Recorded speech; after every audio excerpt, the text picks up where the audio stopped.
we've gotten to know Steve really well over the last few years, and in the process have met some incredible people and have had some amazing conversations with some of these folks. And they've been exciting for Joe and I to be a part of, and we thought we might try to have one of those conversations tonight. So the first question will go to Steve, and that really is, you've got all these amazing things going on. What drew you to Teradepth, and why are you spending time with these two knuckleheads and our small team here in Austin? Yeah, it's funny. I was thinking about that. Yeah, pause. No, that intro, and whenever you see these intros, you're a little embarrassed by them because you're like, I don't know who that is. But then I was thinking that the coolest thing about that intro being 10 years, when the most important thing will be is, he was the first investor in Terradepth. Like the first, like Annie Bechtolsheim, who invested in Google and convinced them to spell Google and use the right name, and so these guys originally wanted to call this company Megadepth, and they had this logo that was based off the Megadeth stuff, and You're not supposed to say. So I made him change it to Terradepth. So I'm going to be able to tell the story of not only was I the first investor in, but I also got the name better. The jury's out on that one. And then, when they did the Terradepth logo, which is, Terra's 10 and the 12, I was shocked that they actually had the 12 dashes up there. And I wasn't sure if they just got lucky or, if they actually thought about it. I'm still not sure, actually. But we're taking credit right now. Yeah, exactly. It's on the record. So the other thing I learned today is, like these perceptions of you think what happened end up being, kind of different as you learn more stuff, which is, I spent a lot of years in the intelligence community, so I've kind of always been, trying to pay attention and keep snippets in my mind, and then, later on you learn stuff and you go, wait, that's different than what I heard before. And so these guys said something today, and I was like, that's not what I remember. But so I got into this how did we get together routine, and so we got together because I was at a conference in Sun Valley that Allen and Company put together, and they had invited General Stan McChrystal there to do a presentation. And Stan brought with him a guy named Craig Nixon, who ran the special ops in Afghanistan for Stan. And everyone was flocking to Stan because Stan, I mean, he's great, he's fun, he's engaging.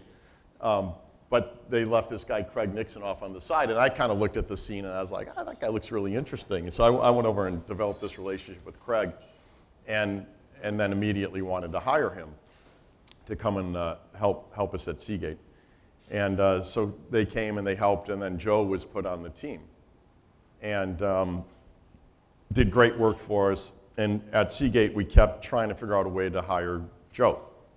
And pretty much, I think a few times we said, you pretty much can have any job you want in the company, and we'll slot you in. So anyway, we couldn't get there, and we finally said, okay, how about this? And then we had met Judd, and we said, how about you guys go off and think about what you want to do, and we'll finance you at Seagate. But it has to have two elements. It has to have a big data play to it, and it has to have robotics, because Seagate is obviously in the data business, and maybe most people don't realize this, but a disk drive is the most sophisticated robot in the world, and it's the highest precision piece of equipment in the world. The heads fly like 7 atoms over the surface of a disk.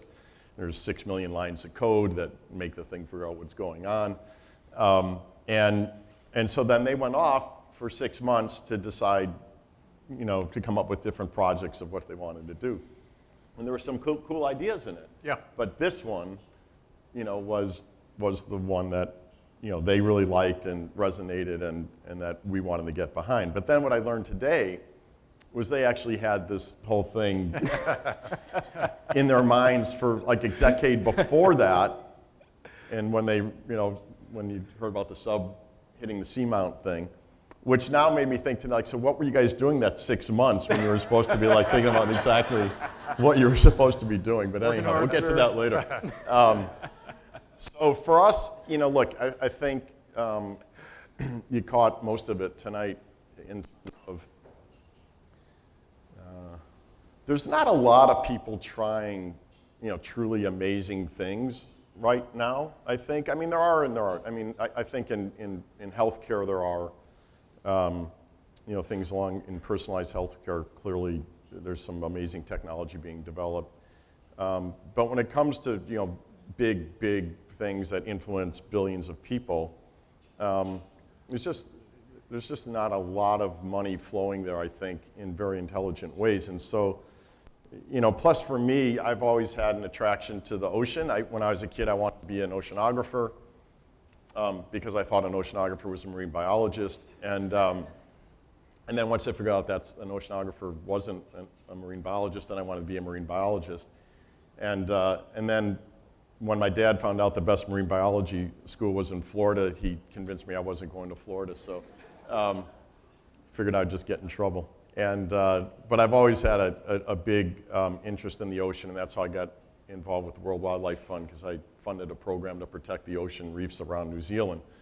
And so it kind of intersects for a whole bunch of reasons, but I think mostly just because someone's got to do this, and the technology is at the point where we can do it. And it really, hasn't been until the last 10 or 15 years, I think, evolving to the point where we can start seeing more and more processing power and more storage power and better analytics and algorithms to actually go through data sets real time and figure out how to focus a machine on doing things that need to be done. And the counter to it is, which is why I'm doing Crosspoint, is the counter to it is that so many people are misbehaving in terms of not living up to their civic duty of what they should be doing with technology. And around privacy and security mostly. And in the corporate sense, it's the lack of not handling privacy correctly because people can make too much money by violating your privacy rights and charging you for it in the meantime, which is really amazing. And on the security side, obviously, people are threatening systems. And I feel like if we don't get in front of the privacy and security issues, people are going to start choking technology. And if that happens, then projects like this aren't going to be able to be advanced, and nor will personalized medicine or education that's more equitable, or security infrastructures and things like that. And so for me, it's a real passion that if we don't sort out what's going on in the ocean, we're all kind of screwed. And I wanted to write a book. I was going to write a book on the environment called Earth Wins 1-0. And my point was, the Earth, people always frame this in the context of the Earth, what we're going to do for Earth. And it's like the Earth's going to be fine. Earth will be just fine. It's just that it won't be a place that is very nice for humans, at least not the way we've come to know it. And the oceans are the key. And we're just not focused enough on it. When I grew up, now being kind of the oldest person in the room versus I used to be the youngest person in the room, it was all about the ocean. Jacques Cousteau was like every kid wanted to be Jacques Cousteau, and then Kennedy came and screwed it up with the space program. And but the ocean is the key to everything. 3.4 billion people depend on fisheries for food. 300 million people are employed directly by fishing. I was telling these guys that the World Wildlife Fund did a study on GDP, and with us knowing nothing about the ocean, there's an estimated $25 trillion of GDP that's associated with the ocean. Imagine what that number would be if we actually knew something about what was going on. So I think, to get in front of some of the issues, especially the environmental issues, if we let acidification, run on the course that it's on, we'll lose the coral reefs, and if you lose the coral reefs, you've broken the food chain at the bottom, and that's a problem for all of us. And so, for me, the motivation is mostly scientific. These guys have heard me say, I believe that the oceans are the Amazon, but like 5 orders of magnitude more significant. I think there's life forms and pharmaceutical applications that are occurring outside the light zone that are going to, be the solutions to a lot of diseases.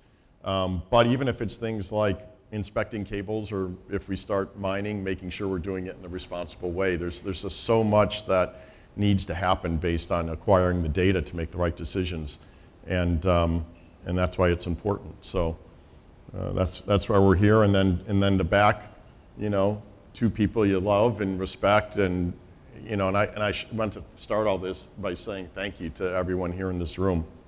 It's incredible what you've done. It really is incredible, and with a small team, with an extended team obviously leveraged in terms of the family support. So thanks for all the family support as well as the partner support.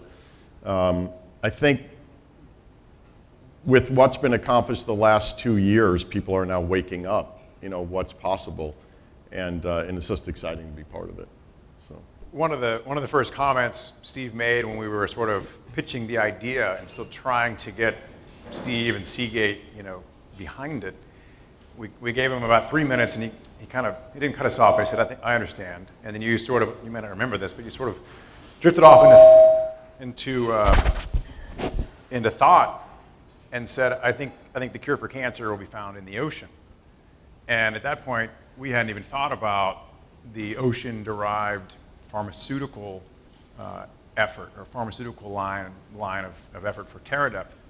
But we went back excited about that and did a little bit of research, and we're by no means super smart on this subject, but 65% of all pharmaceuticals on the market today come from a natural resource, right? They're either derived from or synthesized from a natural resource.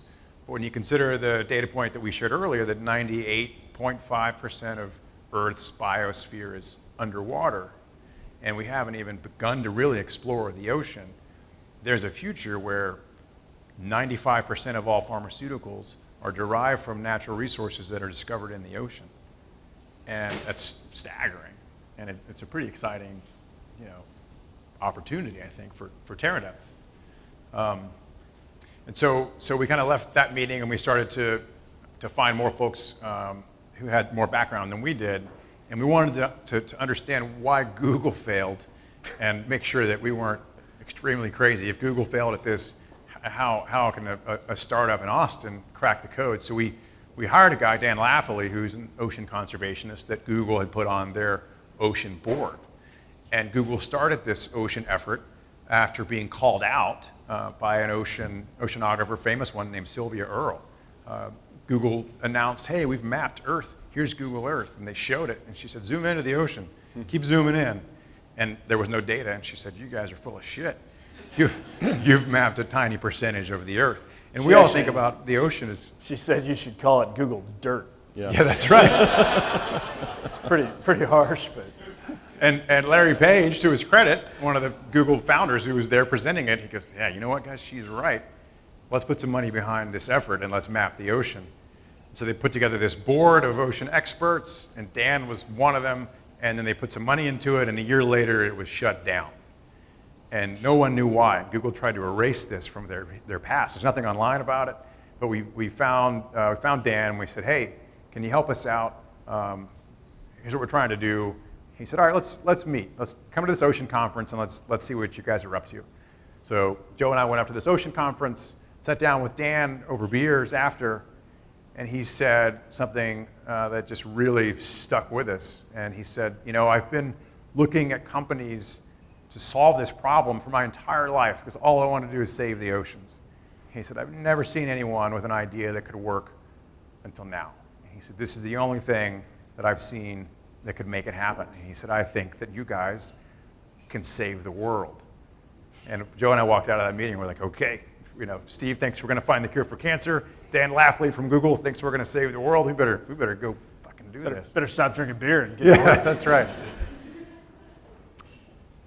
Yeah, to riff off that and a couple things that Steve said, right? So the real question though is, well, why, right? And it's too easy of an answer really to say, well, Google stopped at Google Dirt because it was hard, right? That's not what Google does. Like, they do really, really hard stuff. They got a ton of money, right?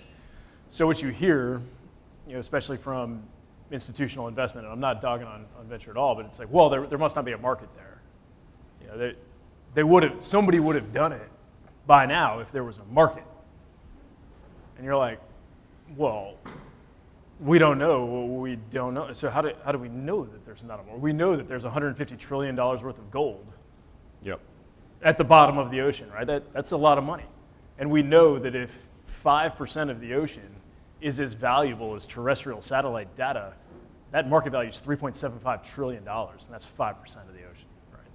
Because the scales that we're talking about here are just enormous. And so, I think it's our opinion, there's a few different reasons why nobody's done it yet, and it's not because there's not value there. It's because it takes a big bite to address a big problem, right? And it's kind of what I was getting at when I was talking about the team earlier. We've asked the team to look at this from a full stack standpoint, right? So we're doing data flows, hardware, software, and that stuff's really hard. And it takes a lot of investment, it takes a lot of pain, right? A lot of times, because you're trying to deal with competing priorities, and we're trying to deal with uncertainty, ambiguity, and risk. And we've got high expectations, and that takes time and it takes money. And a lot of times when you're looking at investment into solving a hard problem, people try to dice that problem into smaller ones. They do analysis on it, and they say, okay, design this piece and show me that works. And then if that piece works, then we can bring on the other piece, and eventually we'll have this linked solution to this very hard problem. But when it's a complex problem and it's a really hard problem, sometimes that bite-sized approach doesn't work. And that's why the trust that Seagate put in us from the beginning was such a big deal. It allowed Teradepth to take a really big bite at a really big problem. So everything from scaling ocean data availability, dealing with the data, all the way to the customer interaction piece in the cloud. Other companies haven't had the luxury of looking at it from that lens, right? And we think that looking at it through that lens is what's going to enable us to really attack the problem that folks have tried to address just in a, they're shooting bullets instead of dropping daisy cutters, right? But the good news is the market, it's so huge, but on the other hand, you can splice it up into a lot of opportunities that are big enough in themselves and kind of approachable and achievable. So you don't have to kind of tell this giant story. I was talking to this guy, Yuri Milner, and he funds a thing called the Breakthrough Prize. Maybe some of you have heard it, where he and Zuckerberg and Larry Page and a couple other people, they've put up this prize money to basically be the Nobel Prizes of technology, and they award it to the best scientist in the world every year. And they just do it because they know that fundamental research science is what drives ultimately commercial solutions. And he just said, he goes, but what about the science of it? He just said, he goes, isn't the biggest aspect of it the science of it? And kind of like the space program, all the things that came out of the space program that had nothing to do with collecting some rocks, on the moon. And it kind of hit me. I was like, yeah, that's what we should lead with. But investors always pull you into this other place.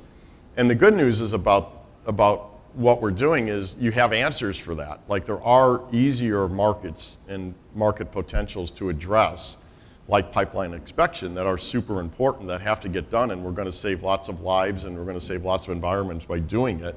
But it could go all the way up to, like I say, ultimately I think it's the pharmaceutical side that's going to be the highest value and the most interesting, and in part because pretty much everything outside the light zone, which is 600 meters or whatever, we don't even know the biomechanism of how this stuff works. And so what's in there to kind of understand and then apply to issues that we're having at the cellular level, I just think it's going to be endless. And so I think the biggest challenge the company has, in a certain way, beyond the technology, which is significant because water's a pain,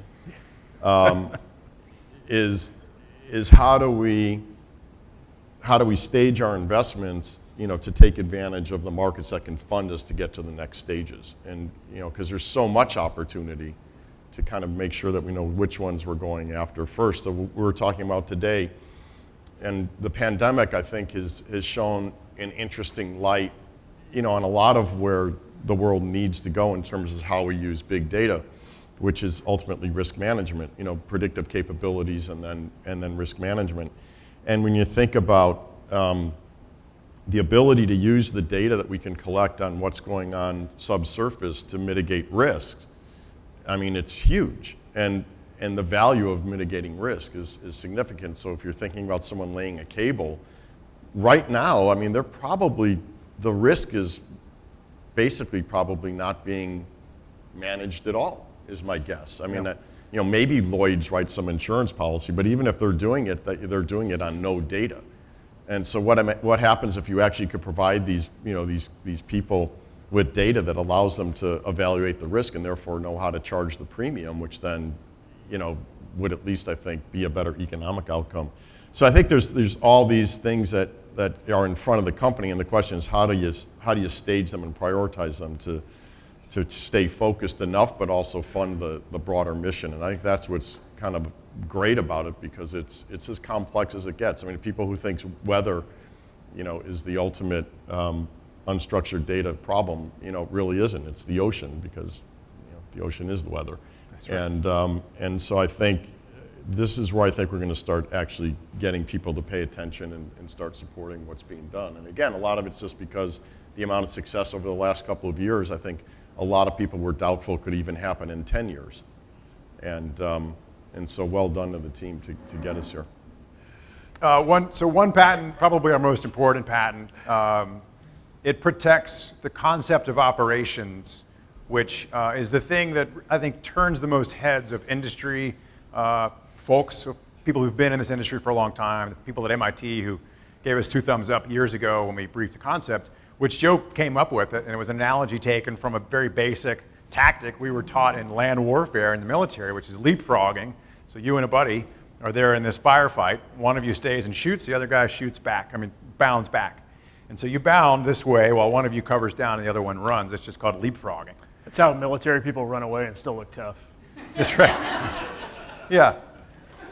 So the way that we're able to get extended range autonomously at sea, well, there's several ways, and there's a lot smarter folks in the room that could give you some better explanations. But to put it very, very bluntly, very basically, we have 2 twin vehicles, one at the surface and one is submerged.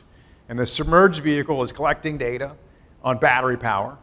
And when those batteries get low, the submerged twin comes to the top, and its twin that was up top goes to the bottom and starts to collect data. Now, the one who's come up to the surface, it puts a snorkel out into the air. Once the snorkel can breathe air, it turns on autonomously a generator that's got diesel fuel inside, and it recharges those batteries. So these 2 twin vehicles can just switch places at sea for an extended period of time. So we patented that concept, and I'm sure the Chinese are trying to steal it. And we have 3 others that are less interesting, and I'll spare you the details, but that's the main one. Yeah, but I mean, the Chinese, look, since I said we talk about politics and religion, we might as well start with politics first. Look, I mean, it's easy to say, are they going to steal it? And, they'll try. But the biggest threat from the Chinese isn't that they'll steal something. The biggest threat is that they're going to out-invest in a highly coordinated way with lots of brilliant people trying to solve a problem. And the fact that we've politicized this whole thing with the Chinese the way we have is we're doing a disservice to our country. And our war isn't with socialism. Our war is with capitalism that's failing and has a huge beneficiary of globalization and capitalism. It's maybe obnoxious for me to give this speech, but the reality is that our system has not distributed the rewards as broadly as we should if we want to keep winning through freedom of thought. And our competition is a highly centralized, organized government that's outmaneuvering us while we're beating the shit out of each other. And it's really dumb. And so I think the threat of the Chinese isn't so much they'll steal. They will try and steal. By the way, we try and steal too. Maybe we don't do it state-sponsored, And we probably don't do it state-sponsored clearly at the level they do. And by the way, the Russians are really bad, and so are this country and that country, and that's a reality. But I think we need to figure out a way to get resources marshaled around some of these really critical technologies, and in a much more coordinated way than expecting that Google's going to do it. Because what we found from the current crop of leaders in corporate America, which is pretty much technology companies now, they are not motivated to use those resources for the greater good of our country.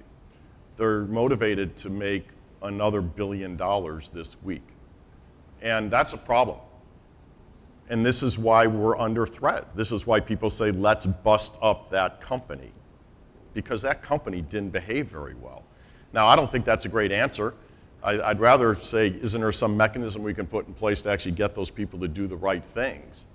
And maybe that's naive. But I do think if that's what we were focused on as a community, as citizens, we could get it done. But we're so busy fighting each other right now that we're just not getting stuff done. And I think that, to me, is a bigger threat. Because I've always said, I'm not afraid to compete with the Chinese. I think we'll win every time. It's just when we're competing against each other that we're in trouble. Now, the question was, In Creighton. big problem. Big problem is we don't know pretty much anything about 2/3 of the earth. But you got to make money, because when I get on the phone with a venture capitalist and I start talking about, well, sir, we don't actually know why Earth's polarity switches every X thousand years, and that's a big problem. He's like, well, how much money is that going to make me in the next 3? There's not a lot there, right? So Curtis's question was, okay, we got this big problem, but you guys need to show how you make money. So let's say you focus on, first market we're focusing on submarine telecom. But if we focus on one market that's smaller, how do we not get stuck there? Was the question. So I think one piece of the answer I would give is around the data, to Steve's point. So the easy answer here is a lot of the time when you're putting something down on the ocean floor, or you're picking something up, or you're making sure it's still good, you largely care about the same data set. So what we're designing to is very high energy payload delivery over time. And so we've got a lot of optionality on the sensors that we can put in and out, right? So in your contracts with clients, you never allow the client to keep the data? So that's an interesting piece. Those clients vary significantly across industries, right? So that kind of depends on who you're dealing with, right? The other piece to this is kind of an easy answer is leadership, right? Priority of effort. So, I think it's easy to get fixated on something because it's working, but that's how you fail over time. And we've seen that happen in multiple different arenas, whether it's military, civilian, commercial, business, or whatever. And that's largely, in my opinion, a function of leadership and where you set priorities, both strategic and operational. It gets to a really super deep question, which is whose data is it? Yeah. And this is kind of my problem with SpaceX, which is, and I know a lot of former astronauts, and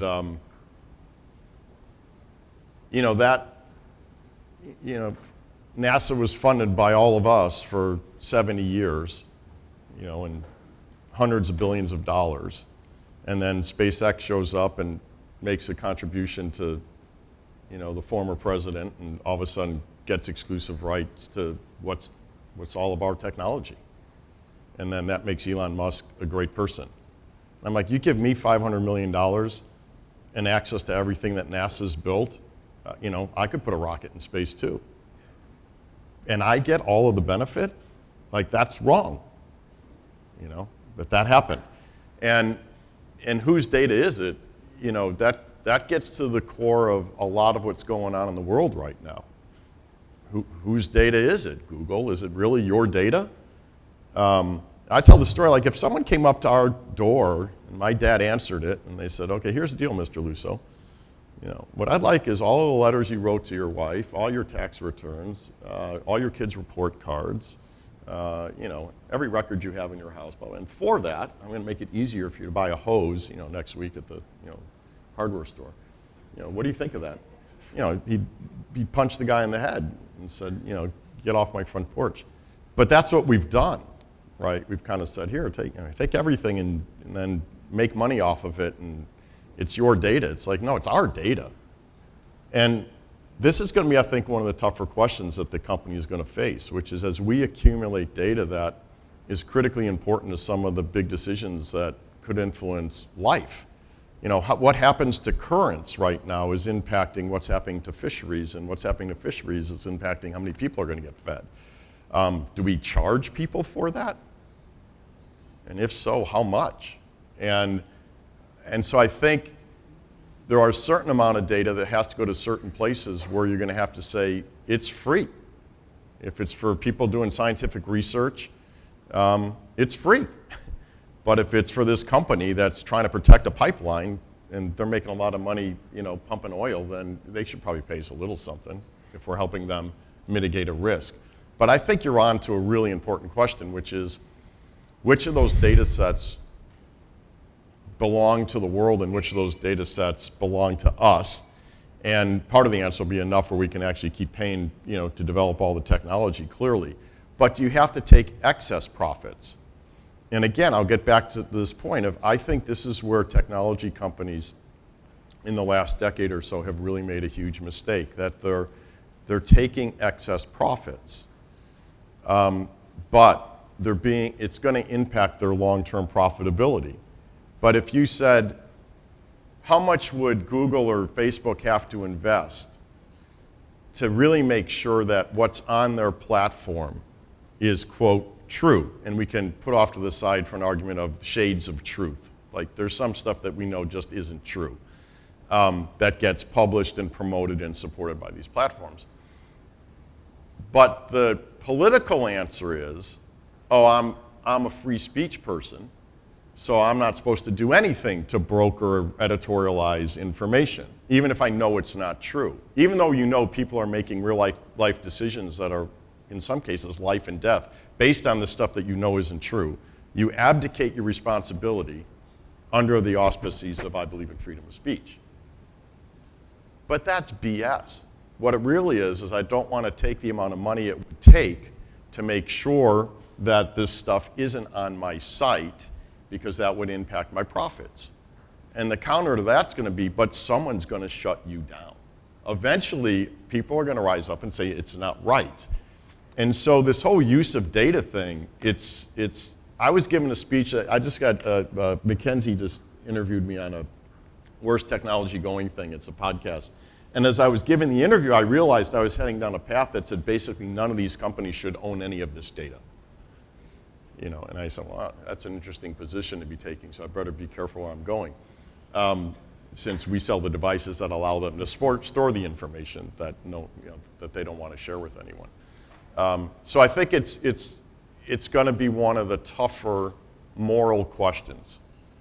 But the difference is, at least we'll have the discussion, not hire a bunch of PR people who tell us, if we give this answer, we can kind of keep doing whatever we want and not feel guilty about it. Thanks. We had one got time from to talk. Jens and Andres, and then one more. Yeah. I have a question ever since I've been in the survey industry, the government has tried to find a uniform format for collecting and presenting data. And about 20 years ago, they decided, look, we're going to develop, it's paid millions of dollars to develop the GSF, generic survey format.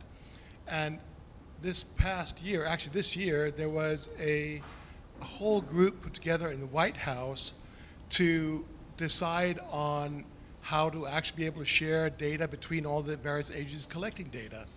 And they decided that we have to put down a group to discuss how could we actually collect data we can all share and use. And so clearly it's not working in the government sector. Spent 40 years doing nothing except discussing. So my question to you is, are you going to actually be pushing for a new format that everybody can accept in the private industry that will supersede all the government nonsense? Yes. No. Yeah. No. Yes. This is a really good question. It's a good point, right? So we've had these conversations within the Seagate ecosystem since 12, when I started coming around and sitting on your all's doorstep. The question, and the question at that time was, with the prevalence of wide area motion imagery from U.S. government basically doing flyovers everywhere in the world with an unmanned aerial system, even then the formats coming in were different, right? And so we have entire government agencies like NIST.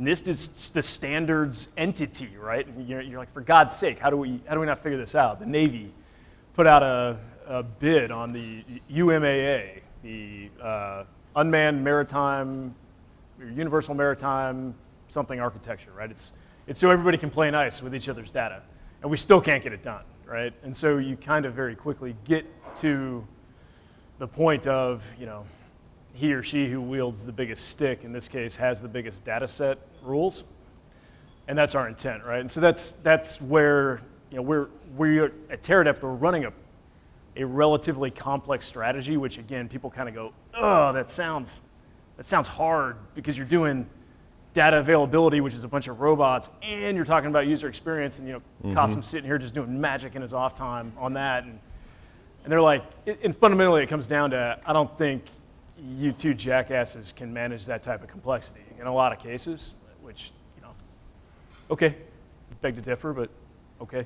But that's the power of having a multi-dimensional strategy is we can do both of those things at Teradepth simultaneously. And when we're successful on the data availability side, we'll be the ones who can broker that conversation. And yes, we're going to push for that, because it behooves us on the other side. And that's how you get the scale innovation. That's the way to coordinate against the highly coordinated investment strategy. Yeah, That's when capitalism can't be beat, as long as you have an underlying core that people can build off of collectively. And you see it right now. So the maritime data collection industry, it's a pretty big market, but it's a small world. And so Jens runs a sensor manufacturing company here in town, right? Jan's sitting next to him. Jan was president at Fugro, who's a huge land surveying company, right? We're talking all the time to people who are technically our competitors, but we're talking to them all the time for the benefit of increasing amount of ocean data that people can have adult conversations around. First, I do think that upward mobility in the United States is still the best place, right? We talk about China, we talk about what's going on in the world. I think people have the utmost ability for moving up and doing well in the United States. We can talk about China, we can talk about everything going on within our own country. This is still the land of opportunity, right? Second of all, I was a little confused when I should have started with this, but Judson looking at his phone originally, I was like, why is he looking at his phone? But your resume was long, so I got it.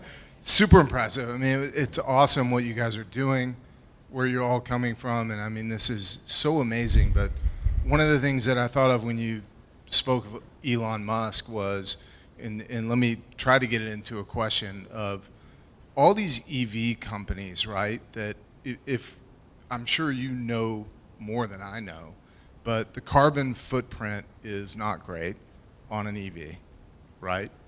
And the demand is huge. The capacity of the world to create enough copper to fuel vehicles throughout London and New York alone really doesn't exist, right? Yet all the money is going into this. And so you've been through CE8 and the tech boom and the new tech boom. I'm going to try to hone in here. All this money is coming into the EV space, right? And there's so much excitement about it. And it's really not viable. to the end game. Isn't this such a great opportunity for you guys to talk about the ocean?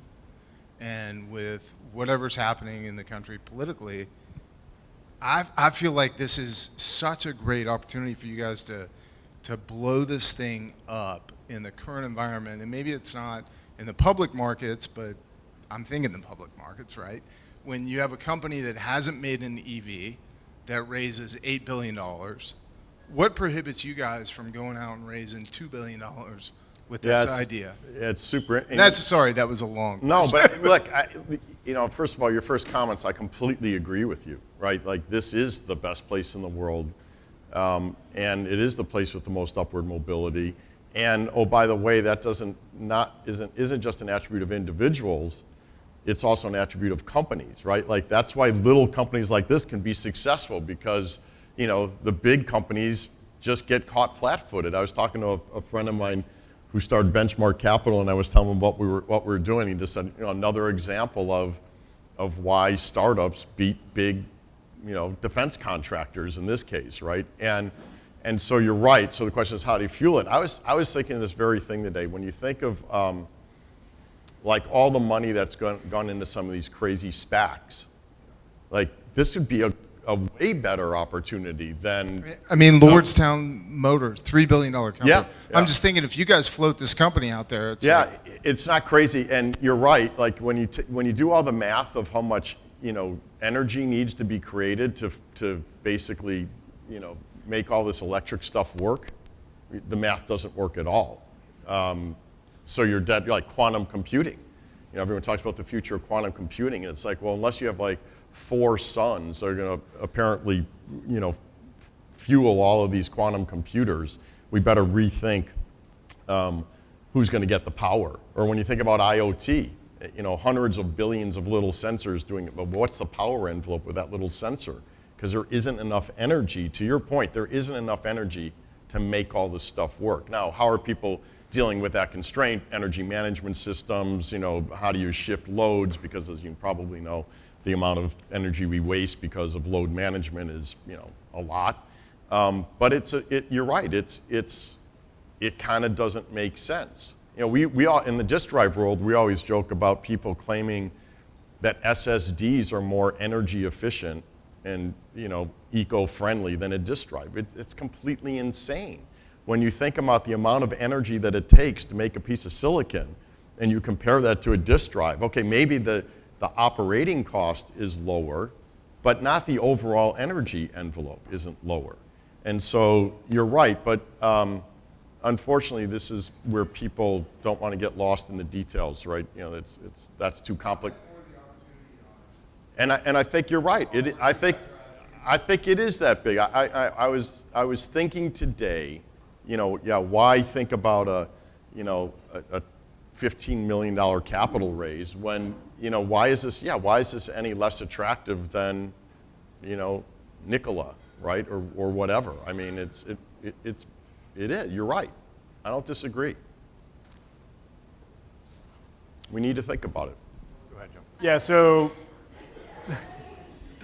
question 1, depth. So prototype is rated to 1,000 meters because the intent here is to prove that concept of operations, right? Where effectively you've got a swarm of vehicles that is basically replicating what a human supervised ship is doing, topside and then rotating through, right? So 1,000 meters for the prototype. The next variant, much to our folks' dismay, Dave Pearson specifically, is going to be 6,000 meter rated. So if you can go 6,000 meters deep in the ocean, you can get about 98% of the ocean. And there's a lot of questions. Curtis just asked, for example, while we were eating dinner, why? Why are you going to go through that expense and that pain and that cost, right? Credibility. We have one conversation with Submarine Telecom, which we did, and they went, how deep can your prototype go? And we said, well, it can go 3,000 meters until you put the energy recharge in it, and they can go 1,000. They went, not interested, thanks, right? Average ocean depth is 4,200 meters, and that's a big market, right? So that's what drives those kind of decisions, but full ocean depth, next go around, which would be Q1 2022 according to current plans. And you just don't know what's at each depth level to decide where would you cut it off, right? I mean, like now we're learning that of these vents, you know, one of the tricks of the vents are, well, first of all, the vents are way more numerous in number and in size of each, you know, kind of grouping of vents. But now we also realize, depending on what the depth is on the vents, the rare earth elements that are around those vents can be really significant. And you know, rare earth elements may be part of the solution to the energy problem, because we just don't know what some of these elements are because they're not on the periodic chart yet. So you know, I think that's kind of why, because you don't know what's there or what isn't there. The second part of your question was, how does it compare with what else is out there? There's a handful of other autonomous systems that can go to 6,000 meters with the same big payload that Terradepth is designing for, but they can't do it for more than 3 days without human intervention. And you know, right now we're targeting 30 days without human intervention. And by the way, those also cost $6 to $9 million a piece. We're designing to $2 million a piece, and they cost $200,000 a day to operate. Right now we're under $10,000 to operate a day. So there's just no contest. Yeah, just on that same theme, I'm curious what you think and I don't quite know how to put this, but what do you think the finder's fees are going to be for being able to locate and target these rare earth metals? They don't have to be rare earth. They can be copper and gold and whatever. But it seems to me that if you can find the stuff, you can negotiate an incredible finder's fee for it. And who's going to negotiate that? How are you going to negotiate it? What's it worth? Judd is. Oh, it's the first I'm learning of this. Depends where they are. Yeah. Yeah, we did a little research. I mean, we're a long way away from getting finder's fee for, you know, identifying fields filled with gold nodules. But you know, right now, standard is, what do we find, 30%, Joe? 20, 25, 30%? Well, the way that it's priced right now is you get commissioned to go do the survey on spec, right? So you get paid to do the survey, and you're not getting, say, a percentage of the take, right? You're getting paid to do a survey. You need to get a percentage. That's right. Yeah, we need to figure that out. Yeah. So, What we found was, what do governments pay when you find one of their ships that sank in 1550, right? And it's filled with bullion, and that's the number that I was thinking of. yeah. So take salvage, for example, right? Because what red-blooded American doesn't like finding treasure. So not a market per se that you target, although Odyssey Marine makes a living doing this stuff, right? So, you know, there's 5 ships that sank mid-1500s to 1800 that have $1 billion worth of street value stuff in them, right? And that's a big deal. The problem is you get your pantsuit off you when you find them, because that gold, as an example, belonged to a sovereign nation, most likely at the time when it sank, back in 1588, you know, when the Armada went down. And then, since then, there were insurers back then, just like there are today. And that insurance company has now gone through 130 iterations, but they've kept records because it's that important. And so not only are you getting sued by Spain, but you're getting sued by 130 insurance companies, which is not cool. So the key here, to your point, is pre-negotiation for all of this stuff, right? So if you go out and you find something of immense value, you've probably got a problem on your hands. Unless you have intentionally gone looking for it, you've pre-negotiated on, okay, this is what this looks like if and when we find it. More akin to the MH370 event, right? So Malaysia put out a purse of $70 million to Ocean Infinity if they could find it, right? And they didn't. So does that help? Not. Yeah. Yep. We have time for one more question. Andres. Yes. Softball indeed. I see this trend changing, and I take to heart your comments about the failures of capitalism, but I see this trend changing of social responsibility. I truly believe that we're finding this new generation trying to invest in what they think is right and best for our world. I envision a fund, perhaps. Let's say we find a way that we're able to fund these giant projects that you're no longer trying to find the best way to invest or to find profitability immediately because you want to keep your project perpetuating. But let's say you're funded for the big project. What do you see 10, 20, 30 years? What is Terradepth to you? What do you want to see this company doing? What's your vision? Let me answer it this way. Joe and I co-founded a company that paid us well, right? We weren't rich, but we made good money with our consulting firm. And then we were part of another launch that was successful. That's the distillery, Desert Door. And we had an opportunity to go there and have a lot of fun making booze and hanging out in West Texas and doing cool stuff and making plenty of money. And that's great. But we were raised by a generation who believed that if you get yourself through college, you get a good job, and you save money, you follow all the rules, boom, you've got some freedom, and that's the dream, right? And so we chase that. We as sort of this generation, and what a benefit, what a luxury. But we sort of got there, speaking for Joe and myself, and it felt great and satisfying, but not fulfilling. And speaking for myself now, the reason that I've decided to go all in on Terradepth is because it feels full, right? When I sit down and sort of think about what I'm doing with my life, there is so much reward in what this company can do, way beyond any monetary value, that is going to guide this company, I think, I'm very confident, to a place that's going to make us super happy on our deathbeds, right? And we'll make money along the way. I had a business mentor years ago, and I asked him what his view was, and he said, I do well while doing good. And I didn't quite get it then, but now I do, and I think that's what we're up to here. Being in the military, there's a lot of great things about it. There's a lot of really terrible things about it in some senses of the word. But a thing that you start to realize pretty early on is that in a lot of cases at the highest levels of government, where you assume that everybody's got it figured out, people aren't asking fundamental questions, right? So, hey, for example, we're going to go create a contingency plan to invade another country. And the strategy, or a main component of the strategy, is going to be, well, we're going to send special operations forces in, they're going to liaise with the opposition force, and then we'll create this groundswell of unrest, and then we'll take back the government in the way that America wants to see it. A question that was not asked was, which opposition force? And there was this huge plan to take over this country, and there was actually no opposition force to partner with, right?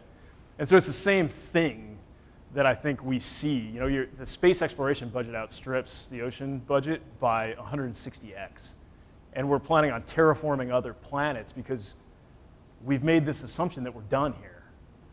And first of all, I don't think that's true, but second, we don't have enough information to make that assumption yet and be investing so much in assuming that to be true, if that makes any sense. So that's where I want us to be, right? I want us to be at least the brokers of that conversation that can be done in a way that's done with data on both sides of that equation, right? That can be arbitrated and argued against and for. And I'll finish by just saying, I think you hit on a couple really key points to me, which is like, what's the responsibility of a corporation going forward? And I just feel in the last 20 years, like in a certain way, I think corporate America in the 50s, for all of its mistakes, in a lot of ways was way better.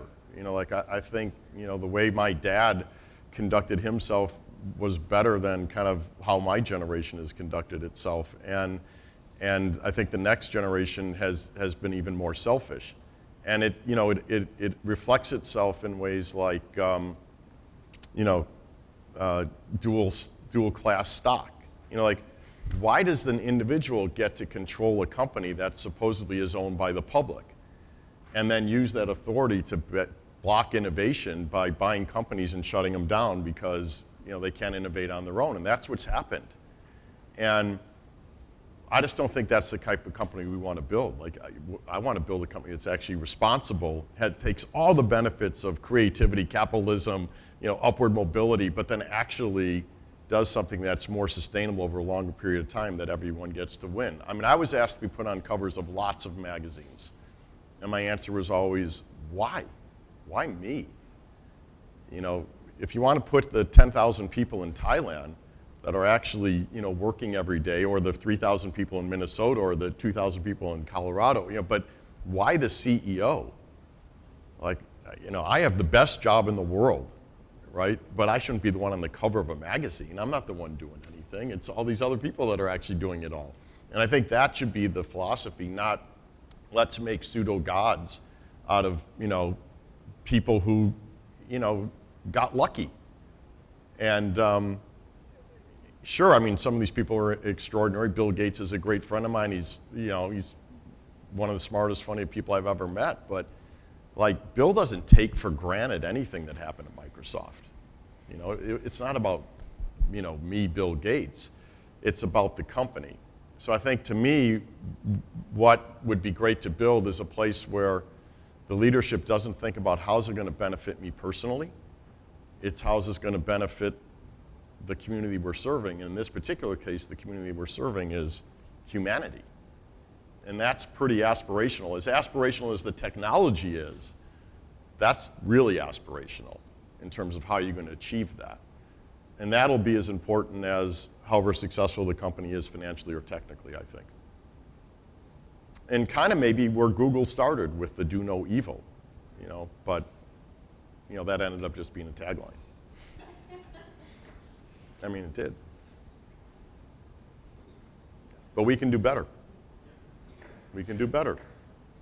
All right.